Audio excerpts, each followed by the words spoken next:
पर्वत पे शिव आए, हार गले का गिरा यहीं पे।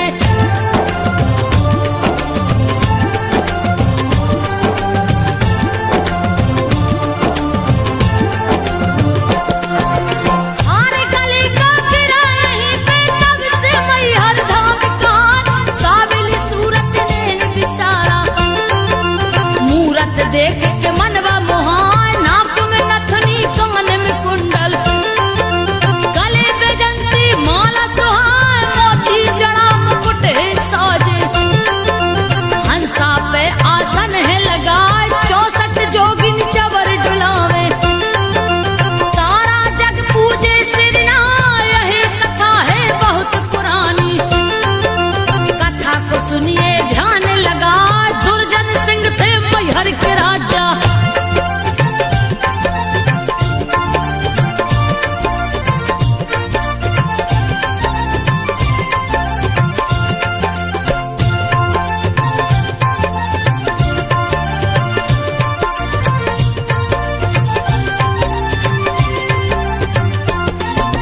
दुर्जन सिंह थे मैहर के राजा, यही इतिहास रहो बतलान। उन्हीं के राज्य में एक था ग्वाला, गैया चराने जंगल जाए, बहुत भयानक था वह जंगल। दिन में रात रहा दिखलाए, एक दिन उस ग्वाले ने देखा, गौओं बीच एक दूजा गाय, जिसका रंग सुनहरा दिखता। ग्वाला कछु समझ नहीं पाए, दूसरे दिन जब जंगल आया, फिर वही गैया गई दिखाए, गैयों के संग चरने लगी है।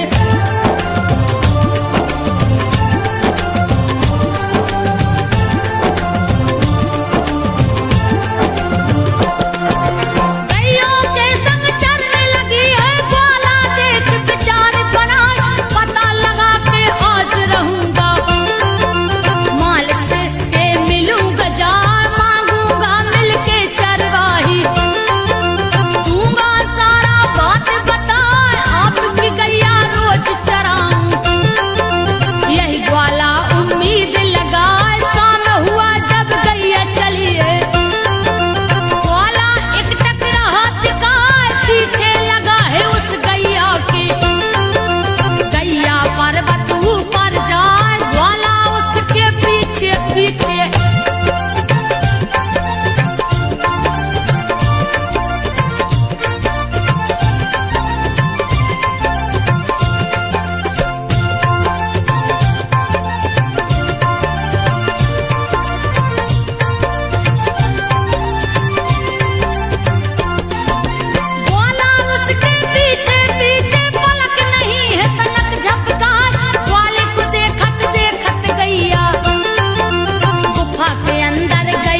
की जगह जवेरात दिखाए, हीरे मोती चमक रहे हैं।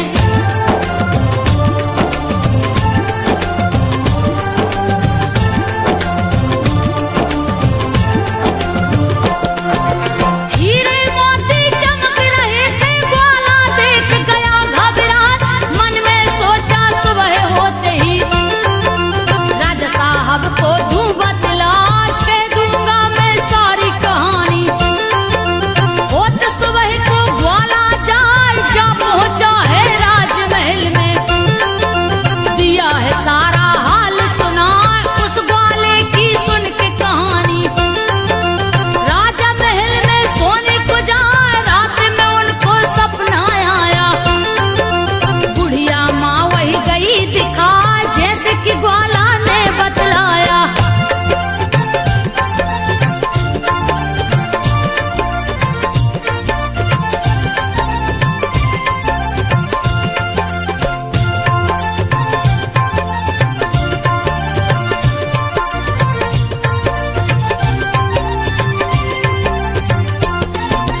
जैसा कि ग्वाला ने बतलाया, माँ ने दर्शन दिया दिखा, आदि शक्ति माँ सारे दहू में। सुन लो राजन ध्यान लगाए, जहाँ पहाड़ी पे रहती हूँ वहीं पे दे मढ़िया बनवाए, भक्तों के लिए रास्ता बना दो, पूजा मेरा दो करवाए, मेरे दर्शन से पूरे मनोरथ। दुर्जन सिंह को दी समझाए, सुबह होते ही महाराज ने उस ग्वाले को लिया बुलवाए, उसको ले उस जगह पे पहुंचे।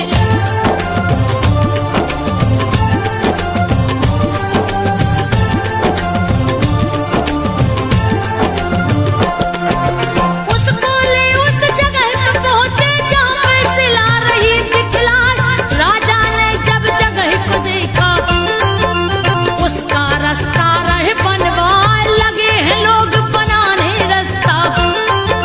झाड़ी पहाड़ी पेड़ कटा, मढ़िया माँ की वही बनवाया, पूजा शुरू दिए करवाए, सारे दमा के दर्शन करने। लोगों की भीड़ उमड़ती जाए, पान सुपारी ध्वजा नारियल, लाल चुनरिया रहे चढ़ाए, पर्वत ऊपर मैया विराजी।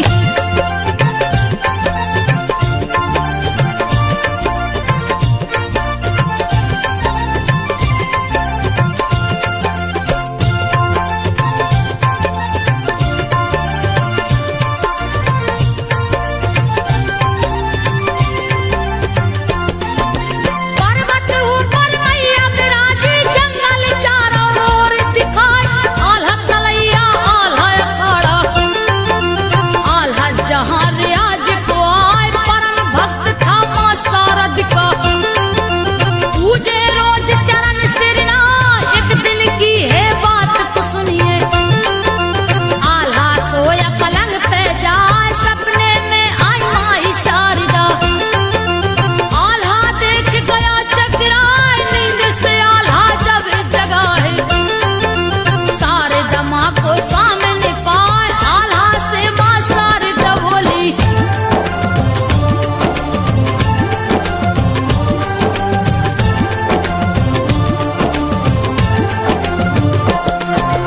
आल्हा से माँ शारद बोली, नगर ढिढोरा तो पिटवाई, अमर बना दूंगी मैं उसको, जो गर्दन को काट चढ़ाए, कह के अंतर ध्यान हुई माँ।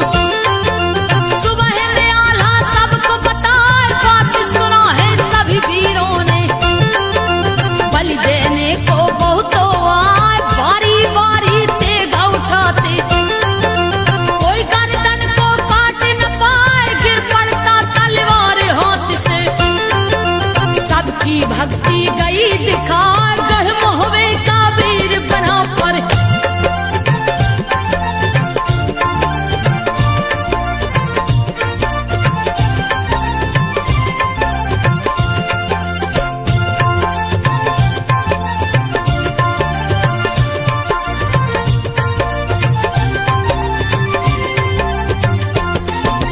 गढ़ मोहवे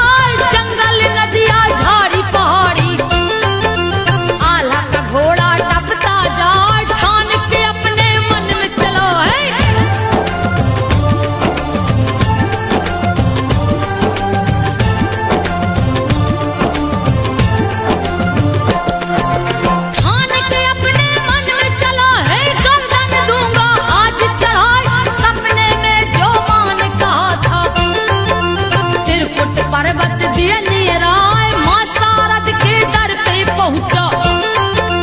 दिया चरणों में शीश झुकाए, गर्दन पे तलवार रख लिया।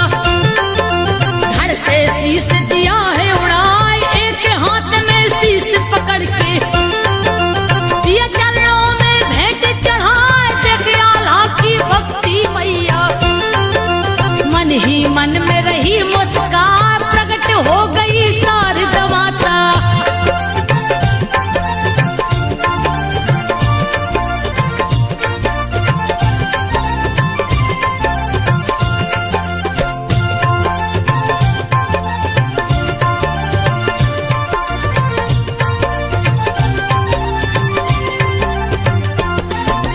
प्रकट हो गई शारदा माता, धड़ से शीश दिया है चढ़ाई।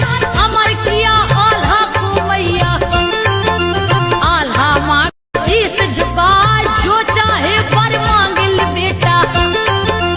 शारदा मैया बोली हर्षाए, आल्हा बोला तब माता से। सदा में पूजा करूं सिर नाय, और कछु ना दीजिए माता। आल्हा की भक्ति कहीं न जाए, जग जननी जगदम्बे अम्बे। शारदा माँ का रूप कहा, माँ शारद से आल्हा बोला।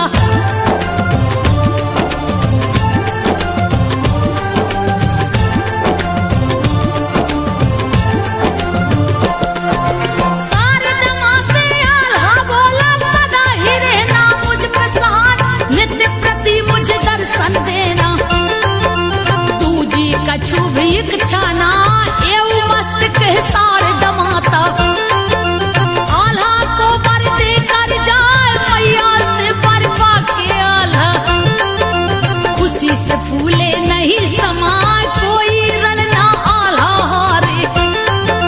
भुजा पे मैया भई सहाय, जिसका जग में नाम अमर है। जिसको कोई जीत न पाए, आज भी आल्हा दर पे आता।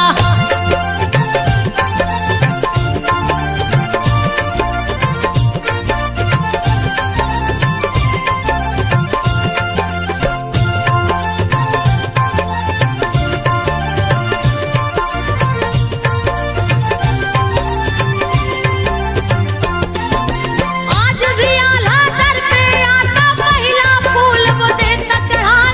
सारा जग है जाने कहानी, शक्ति मैया देती बढ़ाए। को नहीं जानत माँ की महिमा, कीर्ति गावत जग थक जाए। पीड़ा पुस्तक धारण करती, सरस्वती मैया जो कहलाए। हंस वाहिनी विद्या दान की, ब्रह्मचारिणी तू ही कहाँ, कुमारी भुवनेश्वरी माता। सारा जग पूजे सिर नाय, परम पूज्य परमेश्वरी माता।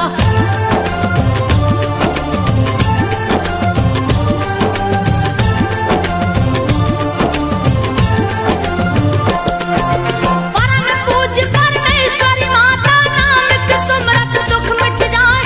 काली कराली तू बिकराली, तेरा वचन न खाली जाए। रोते सवाली दर पे आवे, हंसते हुए वो घर को जाए। एक सच्चा दरबार है तेरा, पर्वत वासिनी तू कहलाए। अति शीघ्र फलदायिनी माता, वेद पुराण रहो बतला।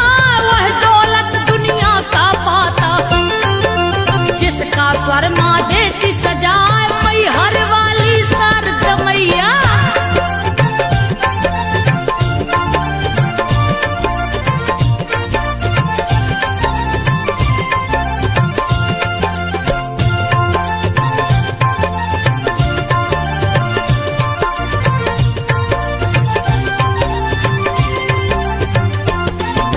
मैहर वाली शारदा मैया, सबकी बिगड़ी बात बनाए। अमर गुफा है मंदिर के नीचे, गुफा अति प्राचीन दिखाए। दीप है जिसमें सदैव जलता, जिसको कोई देख न पाए। आल्हा तालाब और आल्हा अखाड़ा, मैहर नगर की शोभा बढ़ाए। माँ का दर्शन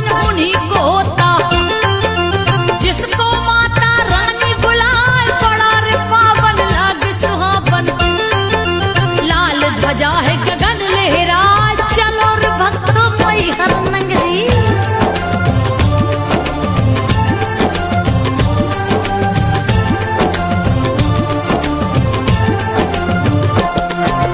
चलो रे भक्तों मैहर नगरी, शारदा माता रही बुलाई, दर्श मात्र से जिनके संतों सारा जीवन सफल हो जाए। दुख हरती दुख हारिणी माता, दुख भय और है रोग मिटा, विघ्न विनाशक शारदा मैया। मैहर वासिनी जो कहलाए, मोह मांगा वरदान है देती, सबके मन की आस पुराए। बसंत पंचमी में लग मेला, भारी भीड़ रही दिखलाए, दर्शन देती शारदा मैया।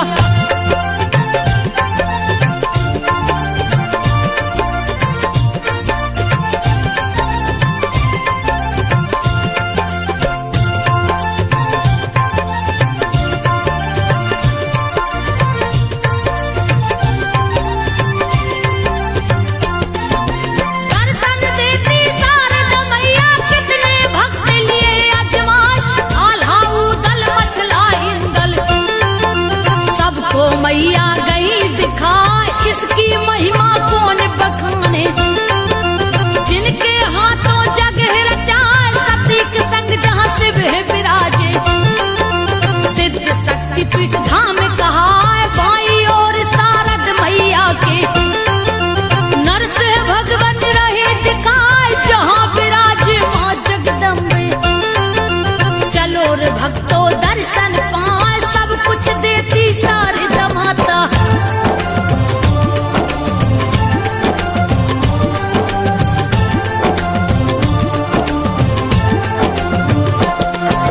सब कुछ देती शारदा माता, कथा को सुनिए ध्यान लगाए। प्रथम सीधी पे शीश झुका के, मात शारदा जो गोहराए। चढ़त चढ़ाई मन ना थाके, मैया शक्ति देती बढ़ाए। बाजा बाज रहे अंगना में, पंडा पुजारी शंख बजाए। टना टन टन घंटी बाजे, तीनों लोक में गूंजत जाए। चलो रे भक्तों दर्शन कर भी, माँ की शक्ति कहीं न जाए। माँ तो है बस प्रेम की भूखी,